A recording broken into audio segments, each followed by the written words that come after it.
En este video, bajo el tema de la electricidad, trabajamos la resistencia del grafito. Presentamos nuestros materiales, lo que fue un multímetro. Ahora presentamos que utilizamos un lápiz número 2, cables que nos ayudaron con la conducción eléctrica, una bombilla de 6 voltios y un power supply o algo que nos generó el voltaje, la energía. También tomamos la medida de nuestro lápiz. Se tomó por igual la medida de lo que era el grafito expuesto en el lápiz. Se tomó la medida de la resistencia en el grafito. Cabe mencionar que esta medida se tomó cuando el lápiz no estaba conectado a nuestro power supply. Es decir, cuando se tome la medida de la resistencia, esta no debe estar recibiendo ningún tipo de energía o voltaje.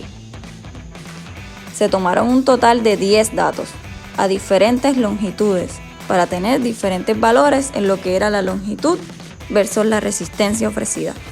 Cabe mencionar que la electricidad procede del latín electrum y a su vez del griego electrón. La conductividad eléctrica de un material es una medida de la facilidad con la que los electrones se mueven a lo largo de su estructura. Es decir, esta es la capacidad de algún componente para dejar que lo atraviese la corriente eléctrica. Es importante mencionar que el grafito es un elemento clave para la conductividad eléctrica, ya que resiste la corrosión, tiene la capacidad de resistir los choques térmicos, tener resistencia eléctrica y, por supuesto, ser un excelente conductor de electricidad, porque contiene la humedad.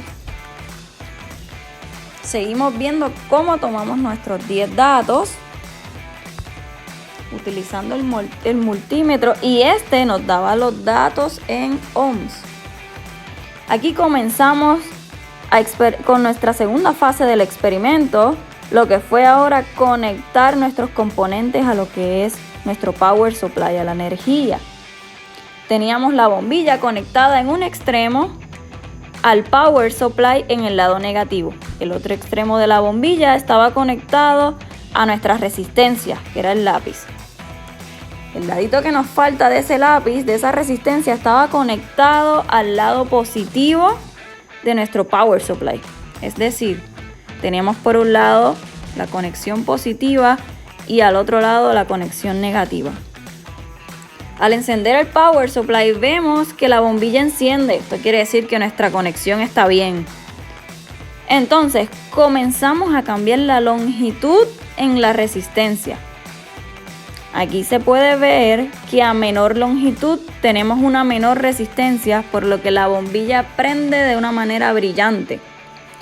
Cuando vamos aumentando la longitud en la resistencia, es decir, cambiamos o vamos moviendo una de nuestras conexiones en el lápiz, se puede observar que la bombilla enciende, pero de una manera más tenue o menos brillante.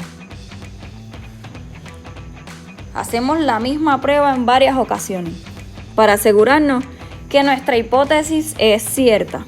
Es decir, a una mayor longitud tenemos una mayor resistencia. De igual manera, a una menor longitud tenemos una menor resistencia.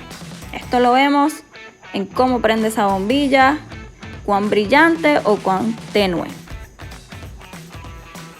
En esta parte del experimento le añadimos a esa conexión el multímetro, pero este va a tomar una medida de voltios.